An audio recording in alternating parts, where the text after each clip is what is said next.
하나님께서 우리에게 주시는 말씀은 사도행전 16장 11절로 15절까지입니다. 신약성경 215면에 있습니다. 사도행전 16장 11절에서 15절까지의 말씀을 제가 봉독해 드리겠습니다. 우리가 드로아에서 배로 떠나 사모드라게로 직행하여 이튿날 네아폴리로 가고 거기서 빌립보에 이르니 이는 마게도냐 지방의 첫 성이요 또 로마의 식민지라. 이 성에서 수일을 유하다가 안식일에 우리가 기도할 곳이 있을까 하여 문 밖 강가에 나가 거기 앉아서 모인 여자들에게 말하는데 루아디라시에 있는 자색옷감 장사로서 하나님을 섬기는 루디아라 하는 한 여자가 말을 듣고 있을 때 주께서 그 마음을 열어 바울의 말을 따르게 하신지라.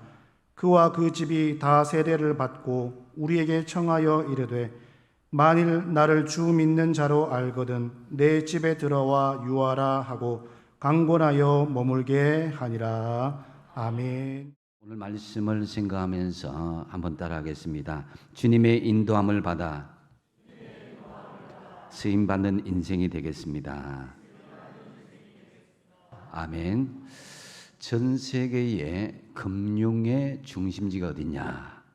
이렇게 한다면은 아마 많은 다수가 뉴욕의 맨하탄에 위치한 월스트리트라고 할 수 있겠습니다. 월가라고 이야기하죠. 근데 사실은 이 맨해튼의 주인은 원주민 인디언이었습니다.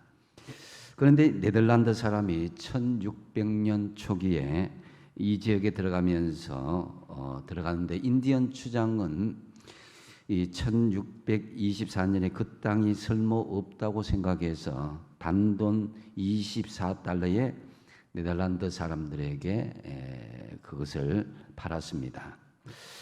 하지만 시간이 지나다 보니까 인디언들이 그 땅을 너무 헐값에 팔았다고 생각했는지 아깝다는 생각이 들었습니다. 그래서 인디언들은 그 땅을 팔았음에도 불구하고 네덜란드 사람의 허락도 없이 마음대로 맨하탄을 들락날락했습니다. 그러니 충돌이 일어날 수밖에 없었습니다. 그러자 네덜란드 사람들은 인디언들이 함부로 접근할 수 없도록 아주 높은 벽을 쌓았습니다. 그리고 시간이 흘러갔는데 나중에 그곳을 영국이 점령하였는데 영국이 점령할 당시에는 인디언의 세력이 많이 약해져 들어올 수 없게 되자 그 벽이 이제 필요 없게 되었습니다.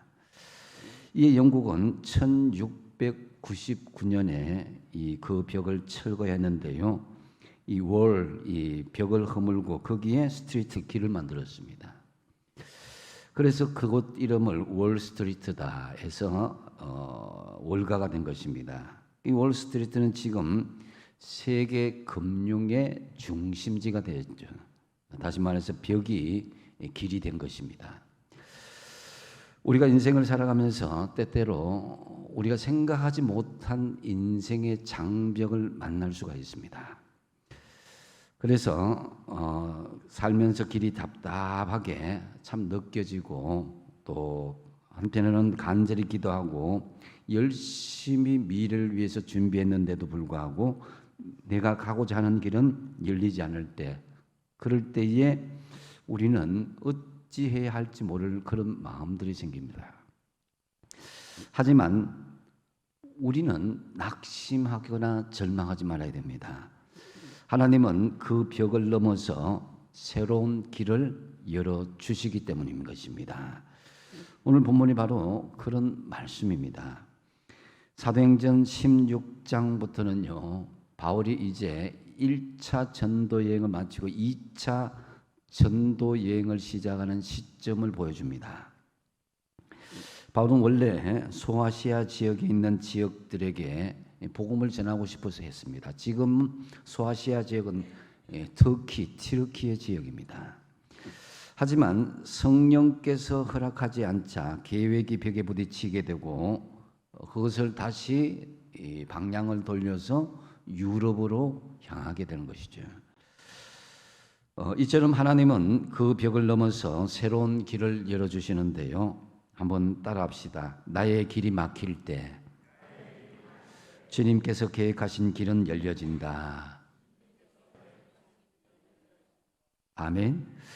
그렇습니다, 여러분. 주님께서 일하시면 우리의 막혀진 길도 열려지게 되는 것입니다. 오늘 본문 11절 말씀에 우리가 드로아에서 배로 떠나 사모드라게로 직행하여 이튿날 네아폴리로 갔다 그랬습니다. 드로아는 지금의 터키 튀르키의 본토 지역 달리안 지역입니다. 터키는 이 동양과 서양을 연결하는 가교 지역으로서 그래서 이 바울은 이 터키에 대한 애착을 많이 가지고 있었습니다. 유대인이었지만은 고향은 터키의 다수였습니다. 바울은 터키 드로아에서 배를 타고 유럽으로 넘어갔는데요. 이 그리스 본토에 가기 전에 사모드라게 섬을 거쳐서 유럽의 본토 네아폴리로 이르게 된다는 거죠. 이렇게 해서 사도 바울은 유럽 지역의 복음을 전하게 되는데요. 이 바울의 2차 전도 여행 그림을 잠시 보시면은 그 행적을 우리가 좀 더 쉽게 알 수가 있습니다. 처음에 출발을 수리아 안디옥에서 출발하죠. 길기리아 더베, 루스드라, 이고니온, 그리고 갈라디아, 무시아, 비두니아, 드로아, 사모드라게, 네아폴리, 그리고 빌립보로 저런 식으로 돌아가서 다시 수리아 안디옥으로 복귀하는 것으로 바울은 2차 전도 여행이 진행됩니다. 그가 진행했던 것은 AD 49년에서 52년 정도에 보고 있고요. 나이는 약 한 49세에서 51세 사이로 보고 있습니다. 3년간 약 한 4,500에서 5,500km 이상을 전도 순례 여행을 한 것으로 보여집니다. 참 보면은 자신의 어떤 소아시아 지역, 터키 지역에 대한 전도의 벽이 박혀진데도 불구하고 다시 정말 한 번도 가보지 못했던 이 유럽으로 넘어가는 그 일정이 굉장히 당당하고 거침없이 나아가는 것을 볼 수가 있습니다. 자신의 계획과는 다른 하나님의 계획 아래에서 로마의 심장을 향해서 전도 여행을 감행하는 그 바울을 보면서 너무나 놀랍고 존경스러운 마음이 들게 됩니다. 이 사모드락에는 이 물과 지진과 말의 신이라고 하는 포세이돈이 고대 트로이 평야를 청량했다고 해서 이 사모드락의 섬은 포세이돈의 섬이다 이렇게 이야기하기도 하죠. 그리고 포세이돈 섬을 지나서 네아폴리는 빌립보의 외항이었습니다. 그렇기 때문에 네아폴리에 도착한 것은 곧 빌립보에 도착한 것과 같은 것입니다. 12절에 보면은 거기 빌립보에 이르니 이는 마게도냐 지방의 첫 성이요 또 로마의 식민지라 이 성에서 수일을 유했다라고 말씀합니다. 이 마게도냐 지방이란 말은 우리식으로 이야기하면은 경상도나 영남 지방처럼 넓은 지역을 가리키는 것이에요. 이 첫성이란 말은 첫째 가는 성이다. 세번역에서는 어떤 가는 성이다 이렇게 말하고 있는데요. 이는 로마의 그 직할시로 불려지는 도시다라는 거죠. 옛날에는 서울특별시, 부산 직할시 이렇게 했듯이 이 빌립보는 부산 직할시 되는 그런 버금가는 큰 도시였습니다. 이 마게도냐는 이스라엘 땅 이상으로 넓은 지역이었는데요. 이 마게도냐 지역의 가장 대표적인 도시가 직할시 빌립보 도시였습니다. BC 이 4세기에 빌립 2세에 의해서 세워진 빌립보는 로마와 아시아의 도로를 잇는 상업과 문화의 요충지였습니다. 바울 당시 이곳은 지방 최대 도시였고 기독교가 유럽에 전파된 최초의 땅이기도 했습니다. 바울은 이 12절에 로마의 식민지다라고 언급하고 있는데요. 바울은 선교 활동을 하면서 일찍부터 로마의 복음을 전하고자 하는 열망을 가졌습니다. 이 빌립보가 로마의 식민지라고 했으니까 여기서부터 로마에 대한 선교가 본격적으로 시작되었다라고 할 수 있습니다. 이처럼 자신이 원하는 아시아의 선교가 가로막혔을지라도 바울은 거침없는 행보로 하나님께서 역사하시는 세계 선교 현장으로 당당하게 나아가는 것을 볼 수가 있습니다. 그렇다면 여러분, 우리가 어떤 계획을 추진하고자 할 때 또는 주님께서 주시는 사명과 계획을 우리가 실행하고자 할 때 아니면 바울처럼 우리가 열망을 가지고 어떤 전도와 선교를 이루고자 한다면 어떻게 해야 될 것인가를 오늘 본문에서 짧은 구절만 잘 알려주고 있습니다. 먼저 바울은 주님께 맡기고 기도한 것을 볼 수가 있습니다. 13절 말씀에 보니까 안식일에 우리가 기도할 곳이 있을까요? 문밖 강가에 나가 거기 앉아서 모인 여자들에게 말하였다라고 언급하고 있습니다. 바울은 빌립보에서 며칠을 머물다가 안식일을 맞이하게 됐습니다.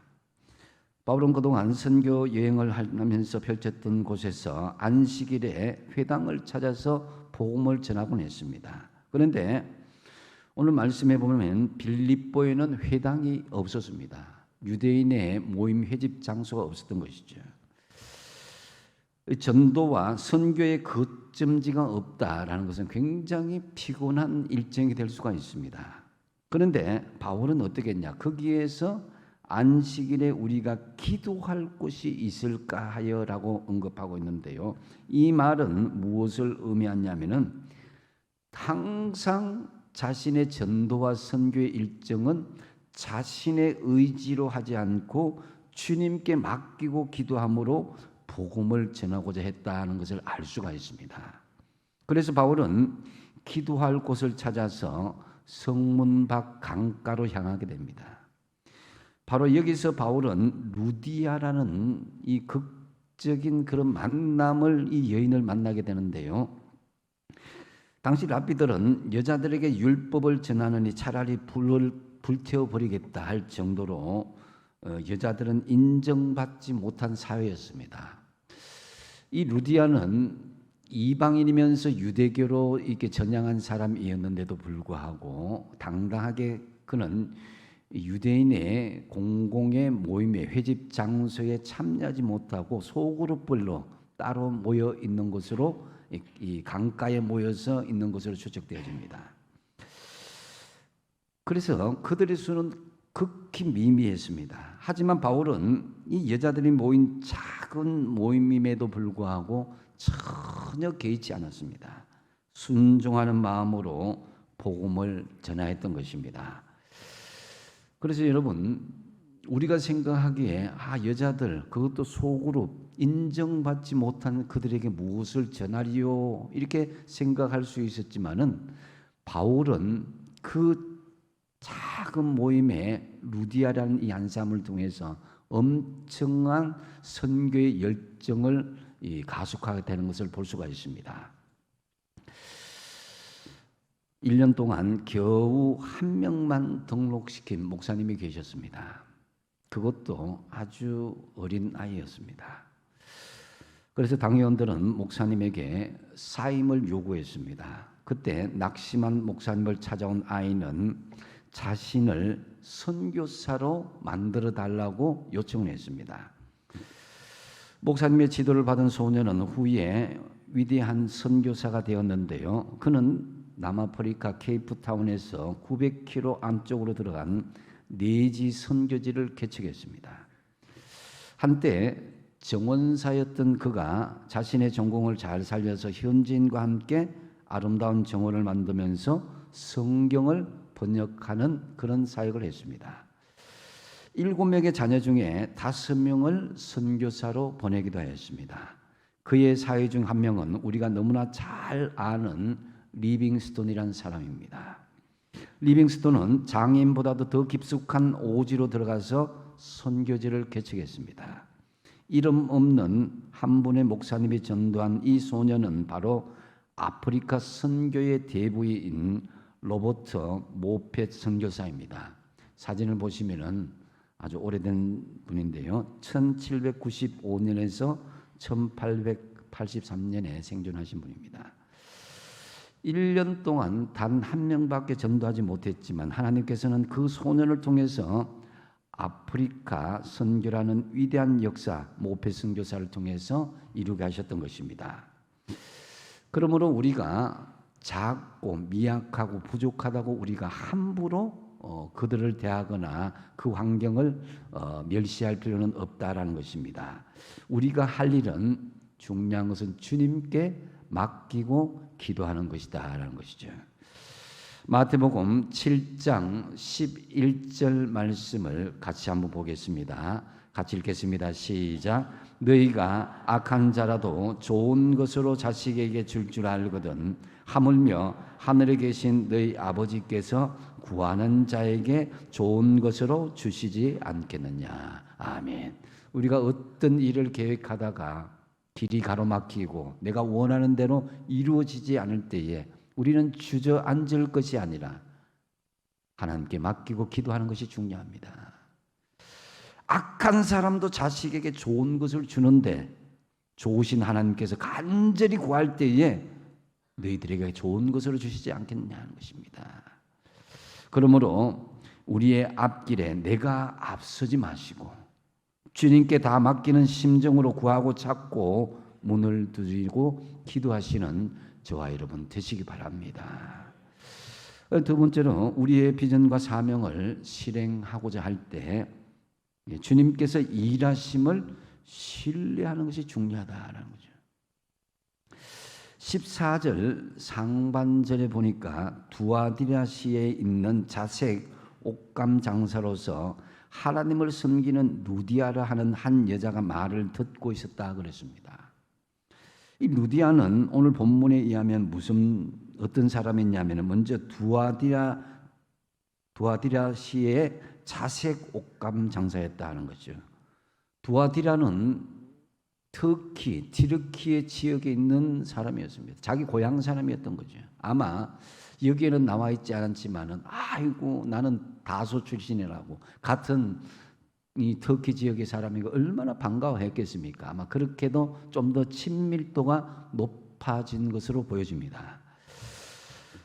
그래서 이 루디아도 같은 터키 아시아 출신입니다. 그런데 지금은 빌립보에서 살고 있습니다. 두아디라는 수세기 동안 직조와 염료 공업이 아주 발달한 지역인데요. 루디아는 그 두아디아에서 떼어온 옷감을 자색 염료로 처리한 비단을 거기에 빌립보에서 판매하고 있었던 것입니다. 그런데 당시 자색 옷은 아무나 입는 그런 옷이 아니었습니다. 왕족이나 귀족들, 부자들만 입는 고급 옷감이었습니다. 상당한 자본이 없이는 할 수 없는 장사였죠. 또 루디아는 남편도 없이 이런 일을 감당한 것을 볼 때에 루디아는 생활력이 상당히 적극적인 성격의 소유자였고 사업 수완도 능했으며 상당한 재력을 가진 옷감 장수였다는 것을 알 수가 있습니다. 또 나중에 바울이 옥에 갇혔을 때에 연보를 보낸 것도 그것을 통해서 알 수가 있습니다. 또 루디아는 하나님을 섬기는 사람이었다고 그랬습니다. 이것은 루디아가 성실하게 신앙생활을 했음을 알 수가 있습니다. 그래서 얼핏 보면 루디아도 유대인인가 이렇게 생각할 수도 있지만은 근데 당시 사회에서는 이방인 가운데 유대교로 개종해서 성실하게 사는 사람을 일컬어서 하나님을 섬기는 사람이다라고 불렀습니다. 이것을 볼 때 루디아는 자주 장사를 하면서 성실하게 이방인이면서 신앙생활하는 사람이었다는 것을 알 수가 있습니다. 그런데 그 루디아가 무리 속에 섞여서 이 바울의 복음을 듣게 된 것입니다. 14절 하반절에 보니까 오늘 주요 말씀인데요. 한번 읽어보겠습니다. 시작. 주께서 그 마음을 열어 바울의 말을 따르게 하신지라. 아멘. 루디아가 바울의 말을 따르는 것이 아니라 주께서 마음을 열었다라는 사실. 이 말은 뭡니까? 주님께서 일하셨다는 거예요. 바울은 하나님의 말씀 복음을 전했지만 일하시는 분은 누구라고요? 주님이 일하셨다는 거죠. 그래서 우리 그리스도인들은 복음을 전하는 전도와 선교의 주체를 우리 사람이 아니라 주님이요 성령님이라는 것을 깨달을 때는요, 우리는 두려워하지 않고 전할 수 있게 되는 것입니다. 나는 전달자입니다. 그것을 움직이고 일을 하시는 분은 누구시라고요? 우리 주님이시다라는 거죠. 그렇기 때문에 내가 이방인들, 예수 믿지 않는 사람들의 영적인 파수꾼이다라는 생각을 가질 수 있어야 된다는 거예요. 에스겔처럼 에스겔 3장과 33장에 나오는 우리는 파수꾼과 같은 사람들이다. 그들에게 복음을 전하면은 그들이 구원받지 못한 핏값을 나에게 묻지 않겠지만은 복음을 전하지 않으면은 그 핏값을 묻겠다는 것을 우리가 해석으로 돌릴 수가 있는 것입니다. 실제로 바울이 빌립보에 오게 된 것은 사실은 자신의 의지라기보다는 성령 하나님께서 아시아에서 복음을 전하지 못하게 하셨다는 거죠. 이 스바나 사람들, 스페인 사람들이 환상으로 보여준 거죠. 그 성령님께서 그에게 보여주신 것입니다. 반면에 루디아의 마음을 열어서 바울의 말씀을 듣고 따르게 하신 분도 바로 성령님이시다라는 거죠. 그 우리의 배후에서 일하시는 분은 주님이시요 성령 하나님이시다라는 것을 알 수가 있습니다. 그래서 우리의 모든 배경에는 주님이 일하신다는 거죠. 주님께서 일하심을 신뢰하시며 주님께서 나를 통해서 일하시도록 우리가 나설 수 있어야 된다는 거죠. 터키의 드로아에서 출발한 바울 일행은 그리스의 서민 사모드라게를 지나서 이틀 만에 유럽 전도의 첫 시발점인 네아폴리 항구에 도착하였다고 그랬습니다. 그런데 나중에 사도행전 20장 6절 3차 전도 여행을 보면 역으로 돌아가는 것을 볼 수가 있습니다. 여기에서는 우리는 무교절 후에 빌립보에서 배로 떠나 닷새 만에 들어와 있는 그들에게 가서 1회를 머물렀다. 7일을 머물렀다 그랬습니다. 닷새 만에 이 빌립보에서 드로아에 갔다 그랬습니다. 그런데 그 드로아에서 빌립보까지는 대략 250km입니다. 하루에 50km 걷는다고 치면은 한 닷새 걸리는 정도로 이렇게 보면 될 것입니다. 그렇다면 2차 전도 여행 때는 왜 11절에 기록하기를 이틀만 걸린 이유가 무엇이겠습니까? 11절에 당시 배는 이 동력선이 아니라 바람에 따라 속도가 달라지는 그런 배였습니다. 그런데 11절에 보면 직행하여라는 말씀을 하고 있습니다. 우리가 드로아에서 배를 떠나 사모드라게로 직행하였다. 그리고 닷새만이 아니라 며칠 만에 그 다음날 이틀 만에 네아폴리로 갔다 그랬습니다. 이것은 여러분 하나님께서 바울의 일행을 도우심으로 때마침 순풍을 만나서 곧장 갈 수 있었다는 것을 의미합니다. 바울 일행을 하나님께서 도우심으로 손쉽게 순적하게 갈 수 있었다는 의미거든요. 다시 말씀드려서 주님께서 일하심으로 유럽의 첫 전도 사역지를 순조롭게 도착하도록 했다라는 거죠. 이 배경들까지 살펴보면은 바울이 그렇게 한 것 같지만 누가 일했어요? 주님께서 일하셨다라는 거죠. 그렇다면은 여러분, 여기서 우리는 중요한 교훈을 얻습니다. 우리가 원하는 길이 막힐 때 주님께서 일하심을 믿고 신뢰해야 된다라는 것입니다. 바울은 6절, 7절에 보면 아시아나 비두니아 지역으로 가기를 원했습니다. 그렇지만 그때마다 막으셨던 성령님께서는 환상을 통해서 마게도냐 지역으로 이끄셨습니다.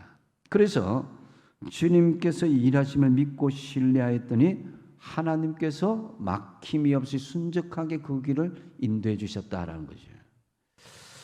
그래서 우리는 한번 믿음의 결단을 한 마음을 한번 따라 하시겠습니다. 한번 따라하겠습니다. 주님께서 나를 통해서 일하심을 신뢰하며 내 모든 삶을 주님께 내어드리겠습니다. 우리는 이런 믿음의 자세가 필요한 거예요. 하나님께서 우리가 정말 주님을 신뢰할 때 모든 것을 물 흐르듯이 우리에게 인도해 주신다라는 거죠. 그러므로 하나님의 명령을 받았을 때에, 아니면 여러분들 어떤 사명과 계시를 받았을 때에 주님을 먼저 신뢰하는 자세가 중요하다. 왜냐? 내가 일하시는 것이 아니라 누가 일하신다? 주님께서 일하시기 때문에. 하나님께서 말씀과 성령의 음성을 통해서 어떤 깨달음을 주실 때 그것을 주님께서 일하심을 신뢰하며 일단 우리가 수용하고 받아들이는 자세가 중요하다. 내가 원하는 것, 내가 기도하는 것과 다를지라도.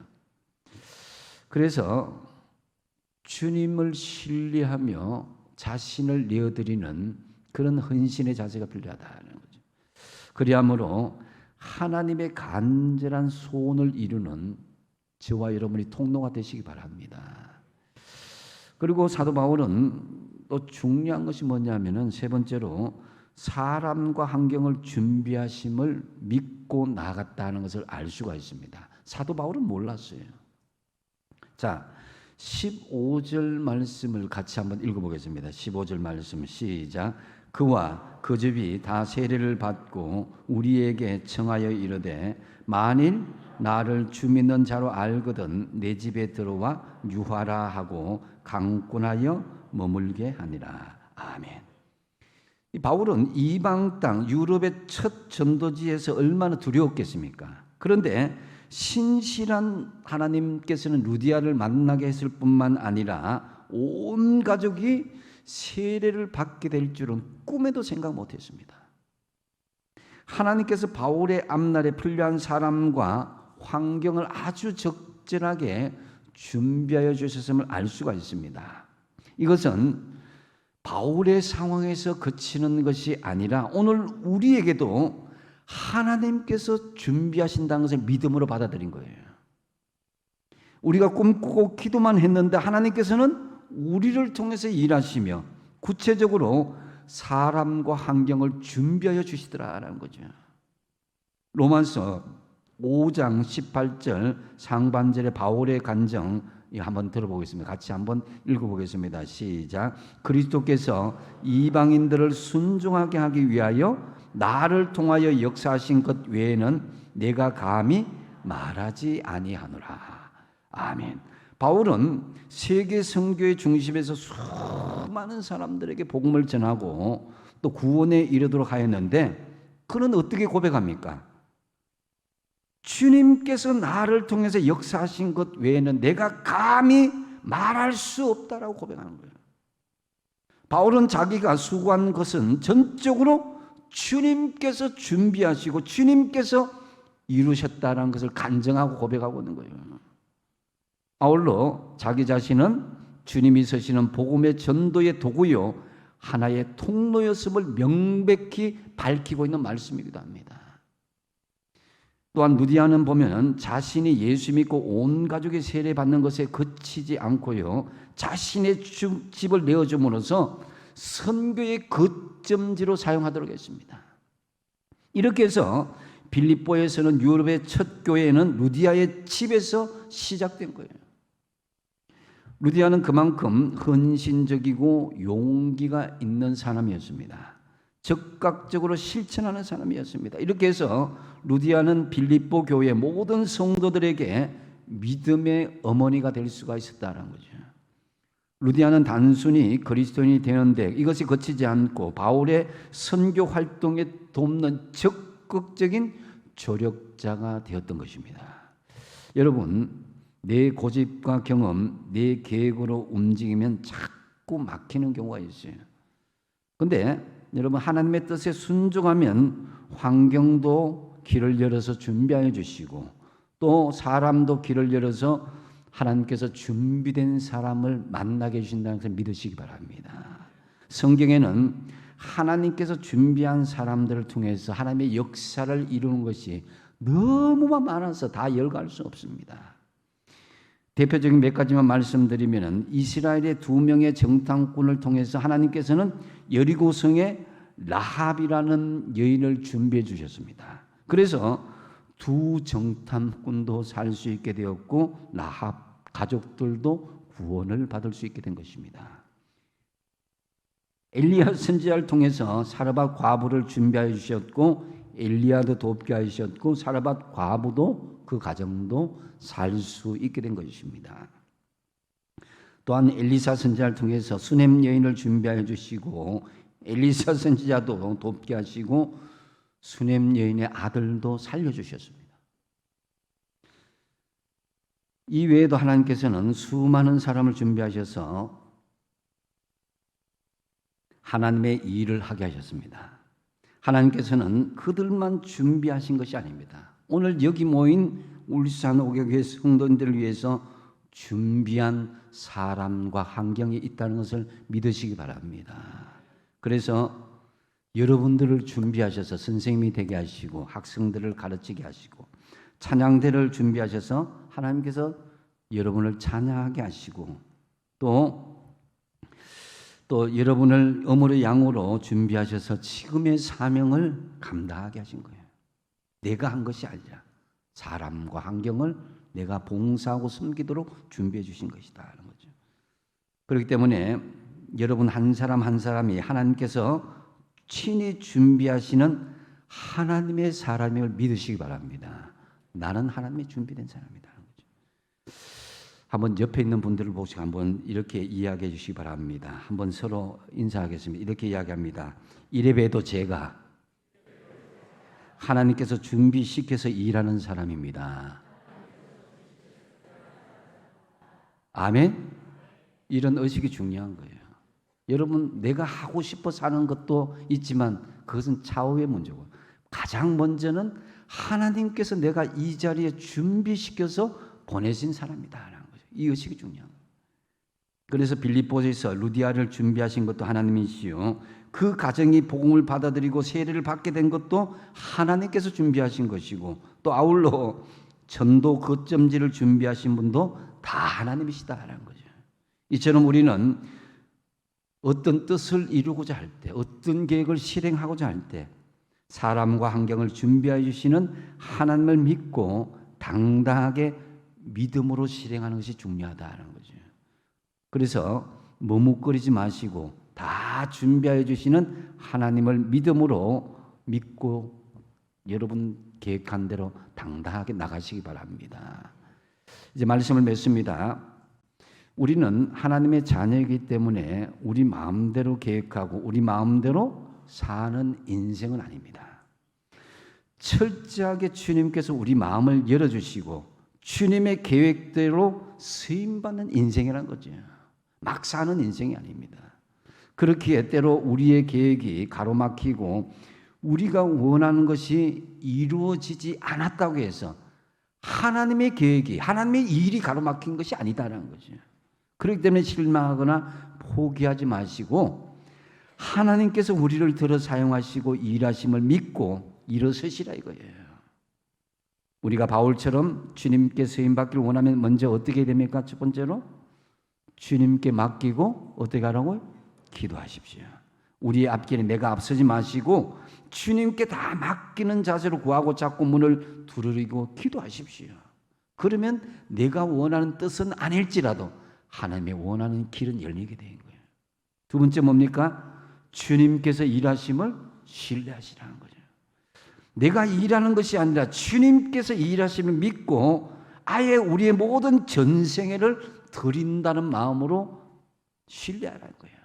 세 번째 뭡니까? 사람과 환경을 준비하심을 믿으라는 거죠.